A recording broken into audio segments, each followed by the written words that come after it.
बातमी आंतरराष्ट्रीय स्तरावरची अमेरिकेचे राष्ट्राध्यक्ष डोनाल्ड ट्रम्प यांनी जागतिक व्यापारात पुन्हा एकदा खळबळ उडवली आहे।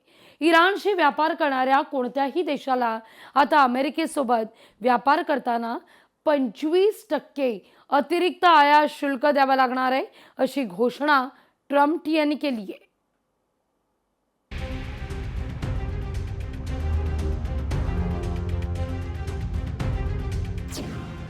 डोनाल्ड ट्रम्प यांची जागतिक व्यापारात पुन्हा दादागिरी।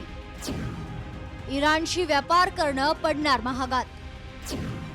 अमेरिकेसोबत व्यापार करताना आर्थिक फटका बसणार। भारतावर पुन्हा एकदा 25% टॅरिफ लादण्याची शक्यता।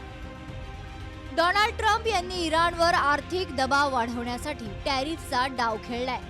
इराणशी व्यापार करणाऱ्या देशांवर 25% टॅरिफ लागू करत त्यांनी दबाव तंत्राचा वापर केलाय। इराणमध्ये सुरू असलेल्या खामेनी सरकार विरोधी आंदोलनाच्या पार्श्वभूमीवर हा निर्णय घेतलाय। भारताने इराणमध्ये मोठ्या प्रमाणावर गुंतवणूक केली आहे। ट्रम्प यांच्या टॅरिफचा भारतावर परिणाम होण्याची शक्यता असून यामुळे भारताची चिंता वाढली आहे। भारत इराण एकूण व्यापार 2024 ते 25 एकूण व्यापार $1.68 अब्ज।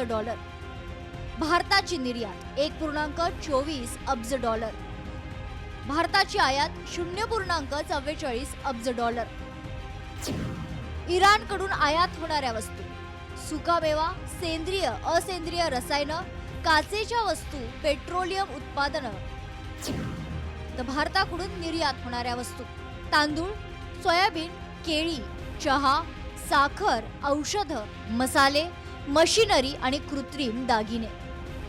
25% अधिक टॅरिफ आकारण्याच्या अमेरिकेच्या निर्णयावर चीननं जोरदार प्रत्युत्तर देत अमेरिकेला याचे गंभीर परिणाम भोगावे लागतील असा कठोर इशारा दिलाय। टॅरिफमुळे भारताच्या व्यापार क्षेत्रावर याचा कोणताही विपरीत परिणाम होणार नाही असा विश्वास निर्यातदारांची शिखर संस्था फियोने व्यक्त केलाय। भारतीय कंपन्या अमेरिकेच्या निर्बंधाचे काटेकोर पालन करत असून अन्न आणि औषधांचाच व्यापार केला जात असल्याचं फियोनं स्पष्ट केले। डोनाल्ड ट्रम्प यांच्याकडून सतत अशा प्रकारचा दबाव येण्यामुळे जागतिक व्यापार क्षेत्रात अस्थिरता निर्माण होण्याची शक्यता आहे। ब्युरो रिपोर्ट, लोकशाही मराठी, मुंबई। लोकशाही मराठी ऐका, पहा, जागरूक रहा।